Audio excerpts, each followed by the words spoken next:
Muchas gracias, Daniel. Muchas gracias a todos los asistentes, a toda la gente que está aquí hoy, especialmente un sábado y hoy que es el día que empiezan las novenas, ¿no? A ver, yo estoy muy contento de estar aquí. No me esperaba encontrar tanta gente en la presentación del libro. Yo creo que más allá del miedo, el vínculo más fuerte que tiene uno en la vida, el vínculo biológico y emocional más fuerte que tiene un ser humano es con la mamá. El cordón umbilical realmente nunca se rompe. O sea, se rompe físicamente, pero uno siempre queda muy apegado a la mamá. Esa es la relación más fuerte que tiene un ser humano. Más fuerte que con la esposa, de pronto con los hijos podría decir uno que tenía esa relación, ¿no? Y todo esto empezó, ese miedo empezó desde los 90, porque mi mamá, cuando ella ingresó a la política, ingresó de una manera muy vertiginosa y con temas muy candentes. De pronto ustedes no recuerdan, pero en el 94 ella lanzó el proyecto para revivir la extradición, para que los colombianos que cometieran delitos en el exterior fueran extraditados. Fue la única congresista que lo presentó. Y en ese tiempo estaba el cartel de Cali, el cartel de Medellín, en fin, estaba la mafia en todo su furor. Y a nosotros nos empezaron a llegar sufragios, nos empezaron a amenazar. La gente en Medellín llegaba y nos decía: hombre, dígale a su mamá que no se ponga a hablar de esas cosas ni a decir esas cosas, porque la situación se les puede complicar mucho. Empezaron a suceder una serie de cosas alrededor de nosotros que no estábamos acostumbrados a la violencia ni a ese tipo de cosas que fueron muy asustadoras, digámoslo así, hasta el punto que yo, de manera muy jocosa, y esto ocurrió, estábamos en la universidad en el 94, 95, a nosotros ya nos habían hecho atentados, ya habían amenazas, todo ese tipo de cosas que pasan en este país.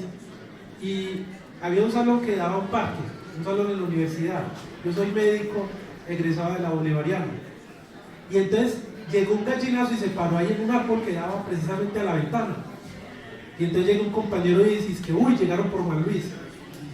O sea, la percepción que tenían los compañeros míos era que a mí en cualquier momento o me iban a secuestrar o me iban a matar, que ya tenía los días contados, que eso era una cuestión ya, una cuestión de tiempo. A tal punto que la situación se puso tan complicada que nosotros en casa, la casa tenía un frente y había unas habitaciones que quedaban al frente de la casa, y nosotros, mi papá hubo un tiempo que nos dijo: muchachos, a dormir atrás, porque si nos ponen una bomba encontramos los dientes de ustedes. Y hubo un tiempo en que todos dormíamos en la habitación de atrás, todos, o sea, mis hermanos, mi hermana, todos dormíamos en la habitación de atrás. O sea, cuando Camilo y yo, Camilo tendría por ahí, mi hermano, Camilo tendría por ahí 9 años y yo tenía 13, 14 años. Y nosotros llegamos, una época que escribíamos unas carteleras y decía la cartelera: la pieza de piedra es allí, porque la poníamos en la puerta de la pieza de nosotros, porque nosotros nos imaginábamos que si llegaban los tipos a arrasar con todos, pues que no se equivocaran de pieza, que la pieza de ella era al otro lado, y cosas así de ese estilo, que uno ahora las mira. Hubo épocas que yo dormía debajo de la cama, yo dejaba la cama tendida y dormía debajo de la cama, pensando que si se metían a la casa, que pues no me encontraron. Entonces, o sea, la gente a veces y con la connotación de lo que me preguntan de lo que es el miedo, eso es el miedo real. A nosotros nos mataron un policía ahí en la casa, nos balearon la casa, nos pusieron carro bomba. Lo que pasa es que a la gente se le ha olvidado lo que fue, o sea, lo que ha sido la carrera política de mamá. Pero fueron muchas cosas, o sea, fueron demasiadas. Y cuando uno tiene ese vínculo con la mamá, pues uno se imagina que en cualquier momento la van a matar, que en cualquier momento le van a quitar a uno ese amor que es el más preciado que puede tener uno en la vida. Y ese miedo es una constante en las historias, porque el libro es una compilación de historias que básicamente trata de darle sentido a toda esta situación que era tan caótica y que la gente no la entendía. Entonces, por un lado, amenazados, con carros bombas, con de todo, y encima de eso era el rechazo de la gente por miedo también. Nosotros los vecinos, hubo una época en que el Ejército Nacional nos puso una especie como de cuadrilla, eran como 6 hombres, y ellos eran los que cuidaban la cuadra donde vivíamos. Y los vecinos se quejaron y dijeron que no, que mandaron una carta al colombiano, que no, que eso que hacía mucha bulla, que porque más bien nosotros no nos íbamos del barrio, hacían novenas, pagaban misas, no, en serio, pagaban misas, el cura nos contó, pagaban misas que para que no fuéramos del barrio. Encontraba uno de esos en Antioquia, dice que cuando quieren que uno se vaya le ponen un santico de esos de San Antonio y eso lo entierran ahí en la casa, y eso se mantenía lleno de esos muñequitos, que porque les daba miedo que les pusieran una bomba o cosas de esas. De hecho, en una ocasión también, eso está en el libro, un tipo se le va a un carro y el carro lo dejó parqueado ahí al frente de la casa y ya no estaba el ejército. Entonces un vecino salió y dijo, uy, no, ese es el carro bomba, y llegó el escuadrón antibombas de la policía. Eso se armó un escándalo, pero vieron tipos, después apareció el tipo, no hombre, yo en el carro mío aquí porque se quedó varado, ¿qué fue lo que pasó? Pero era una serie de situaciones que a la final eran muy graciosas, porque era la paranoia que manejábamos nosotros y los vecinos que estaban ahí también, ese susto, ese miedo constante de que de pronto iba a pasar algo, y en la familia en general. Entonces el miedo es ese, el miedo para mí o sea, el ser humano de hecho se la pasa toda la vida tratando de evitar el dolor. La función principal del ser humano desde que nace hasta que se muere es evitar las dificultades, evitar los problemas. Se la pasa luchando contra encontrarse problemas, y ese es el diario vivir del ser humano. Y una de las reflexiones que yo hago precisamente con respecto a lo que es el miedo a los problemas o al fracaso, a todo lo que nos pasa en la vida, es a que vivir con mamá que ha sido tan complicado desde esa perspectiva por la actividad política de ella, a mí me enseñó de una manera u otra a ser feliz en medio de las dificultades. Como a pesar de los problemas, uno como que ya, no es que a uno no le importa, a uno sí le importa, pero se vuelve algo cotidiano, es como parte de la vida, tener problemas, tener dificultades, o que a uno lo amenacen o que lo insulten, es algo cotidiano.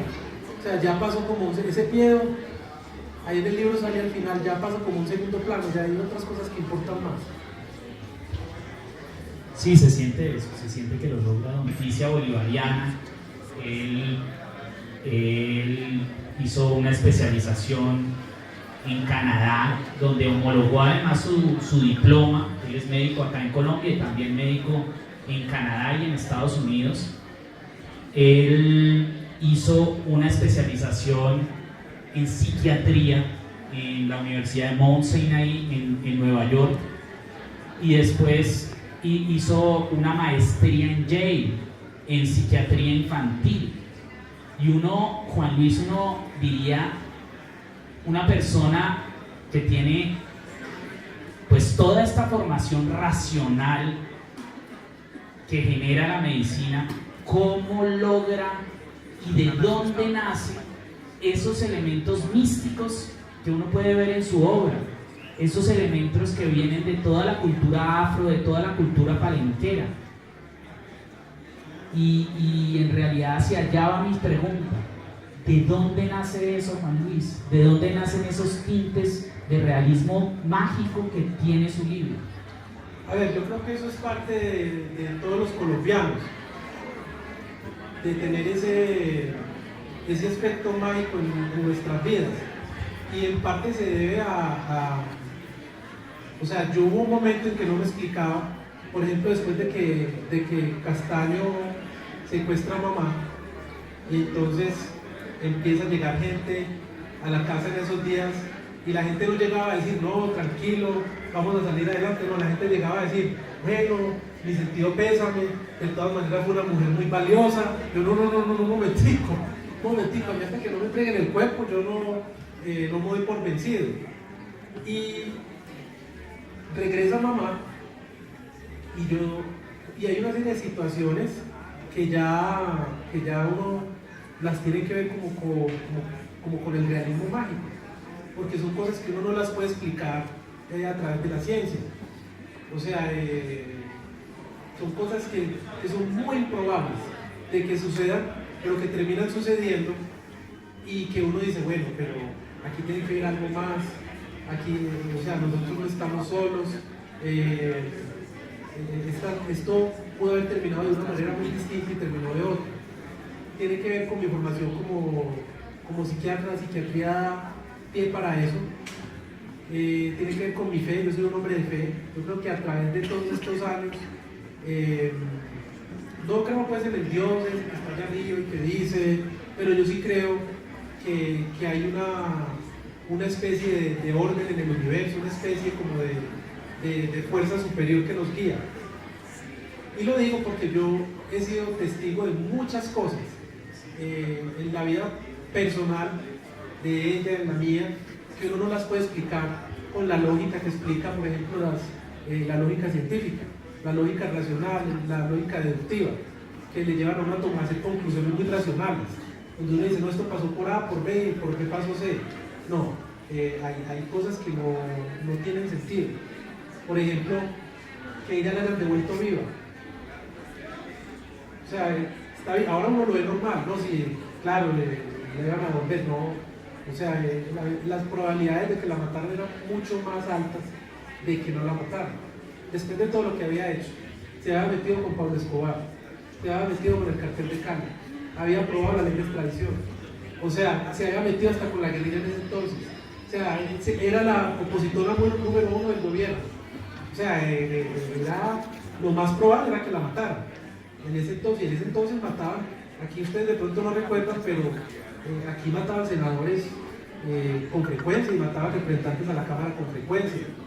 Entonces lo más probable en ese entonces era como que se muriera.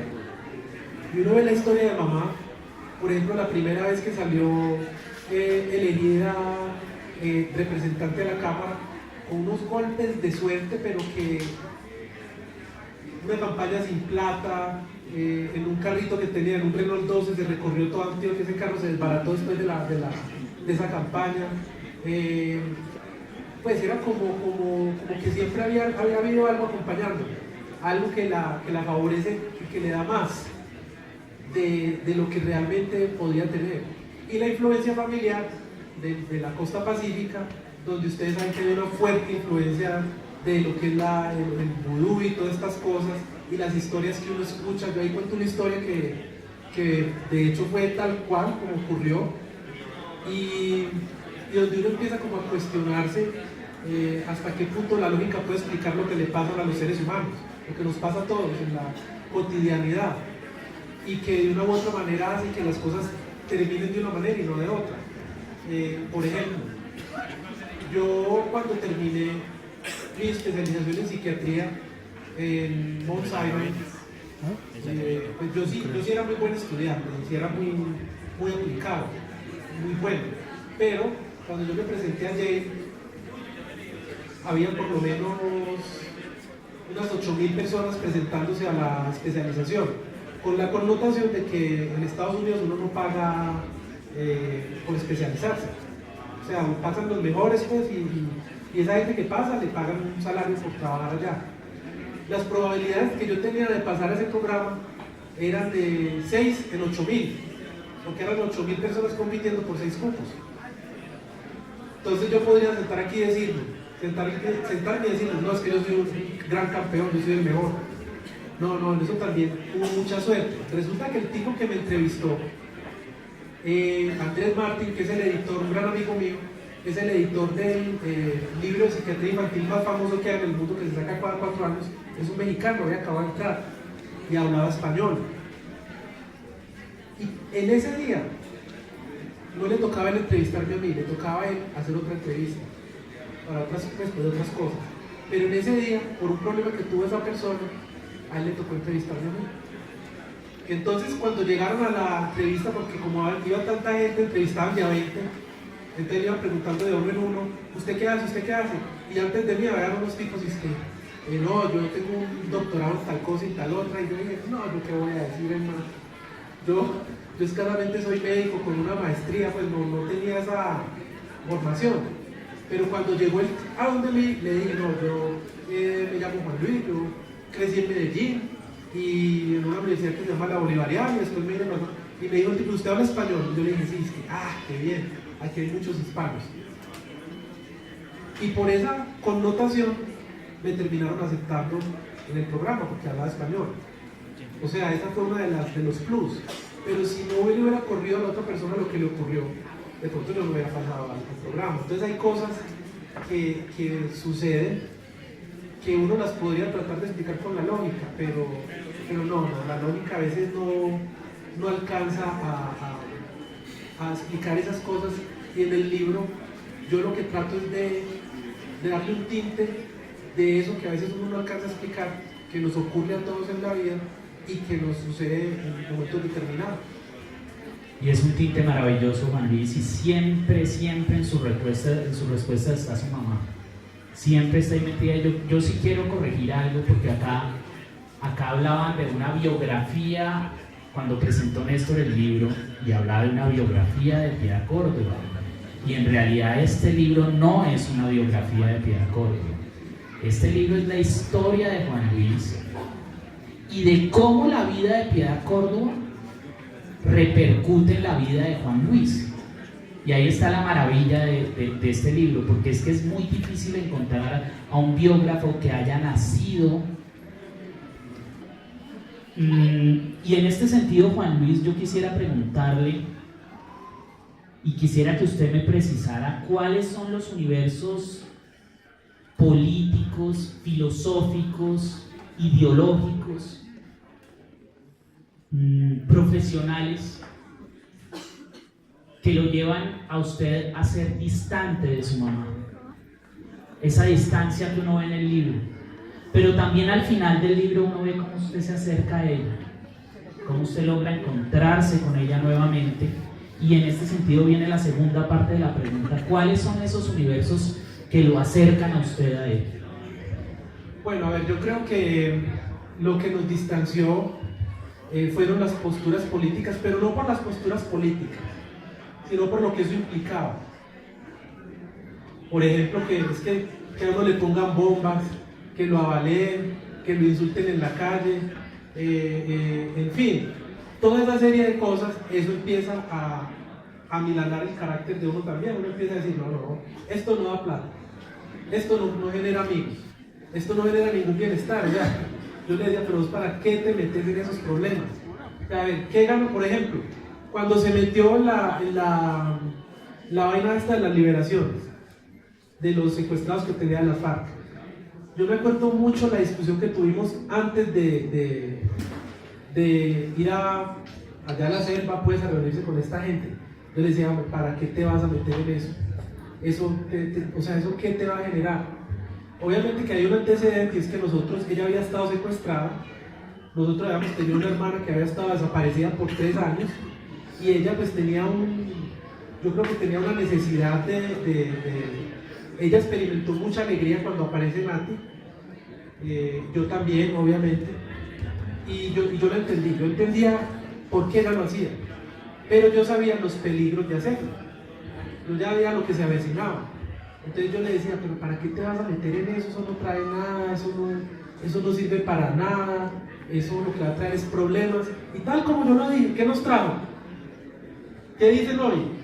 Que es de las FARC, que es guerrillera, que una cosa, que la otra. ¿Es así o no es así? Trajo problemas. Y vea, ninguna de las 32 personas que salieron de allá del monte donde los tenían secuestrados las FARC, que a nosotros nos tocaba sacar plata, a ella le tocaba sacar plata de ellas hasta para echarle la gasolina a esos vergados helicópteros, porque el gobierno no ponía plata, ni cuando un familiar de esa gente quería ir a quedarse que a esperar que se los entregaran, tampoco les pagaban el hotel. Es que esto es una vaina muy pesada, cuando uno empieza a contar los detalles, hay cosas que la gente no sabe. No ha habido una Navidad que una de esas personas llame a mi mamá a decirle, doctora, gracias. O sea, 10 años secuestrados, 8 años por allá enterrados, nadie llamó a dar las gracias. Lo que recibimos fue guerrilleros, asesinos, terroristas, en fin. Entonces, cuando uno ve la connotación de lo que eso genera, después del sacrificio que se hace, hombre, ¿cómo va a estar de acuerdo con seguir en esa carrera o sea, eso es creerse, como le decía yo, Juana de Arco. Se creía Juana de Arco, pero le quitaron el arco y le encendieron los flechazos a él. Tal cual. O sea, eso no, yo no le veía ningún tipo de beneficio que uno pudiera decir, hombre, esto va a cambiar el país. Pero ella sí tenía la película clara. Porque ella siempre decía, es que esto va a ser la apertura del proceso de paz. Esto va a hacer que este país, primero hay que sacar a esta gente para que esta gente se pueda sentar a hablar. Y a pesar de todo, a pesar de los sinsabores de lo que ha sido la carrera política de ella, de sus decisiones en momentos determinados, yo siempre he visto algo que tiene ella que, primero, gracias a Dios lo conocí, porque yo creo que, como lo decías tú, hay muy pocas personas, es como uno ser el hijo con mucho respeto, como uno ser el hijo de Superman, y ver a Superman que vuela y hace las cosas, y hace una cosa y la otra. Entonces uno tiene una especie como de confianza muy distinta a la que tienen los demás. Porque yo, por ejemplo, he visto a mamá caerse y levantarse muchas veces, y le he visto afrontar problemas muchas veces. Y uno ver eso en los papás, uno lo hereda, uno lo adquiere también. Entonces, eso a mí me ha dado la oportunidad como de primero aprender ese tipo como de resiliencia, y segundo de algo que ella tiene, y es que ella es muy auténtica, demasiado. O sea, es una mujer que no cambia la palabra, es de esa gente de antes que le decían a uno, bueno, tal día le traigo la plata, y no había que firmar papeles, no había que decir nada, porque uno sabía que la palabra de esa persona era mejor que cualquier documento. Es de esa gente que cumple su palabra, que no importa lo que pase, va a ser firme a su compromiso. Y yo no conozco mucha gente así. No la conozco, porque ella en cualquier momento hubiera podido haber claudicado, se hubiera podido haber rendido y decir, no, esto es muy duro. Y a pesar de los ataques, seguir y volver y seguir, no rendirse. Cuando la acusaron de lo de los computadores de Raúl Reyes, que no, que mire, que ahí salió una tal Teodora, y que mire, que sabe eso, no sé qué. Cuando nosotros fuimos a ver, yo hasta, ¿cómo era que yo me vine a Estados Unidos? Yo dije, no, mi mamá me hubiera dicho que era guerrillera, hombre, pues uno lo acepta. Uno lo acepta, y listo, yo me confronté de eso, le dije yo. Pero yo sí tenía mis dudas. Yo me vine, cogí un vuelo, cuando salió la vaina esa del computador de Raúl Reyes, yo cogí un vuelo directo, y dije, ahorita te lo digo con mi mamá, pero ¿cómo es posible que no me le he contado esto? Yo decía, Dios mío, y me siento con ella, y me dice, no, ¿cómo le ocurre? No te voy a ir por allá a pasar trabajos, eso es pura mentira, Juan Luis. Y ya después de que yo hablo con ella, y estoy pues, me doy cuenta que eso, por lo menos, se hubiera ganado el premio Oscar delante de mí, porque yo vi que estaba totalmente convencida, se le salían las lágrimas cuando me decía, estos hijos de tanta, ¿cómo es posible que me hagan esto? Yo no tengo nada que ver con eso, yo estoy en otro cuento. Y ya yo me voy al detalle. Yo soy investigador, o sea, yo me entrené en el exterior como investigador, esa es mi naturaleza. Entonces yo empiezo a leerme todas esas cosas de los abogados, lo que ustedes, los folios, y miro los tales de archivos del computador de Raúl Reyes. Entonces ahí había unas fechas que decían que mi mamá había estado en unos campamentos, y yo sabía que no, porque había estado conmigo en Estados Unidos.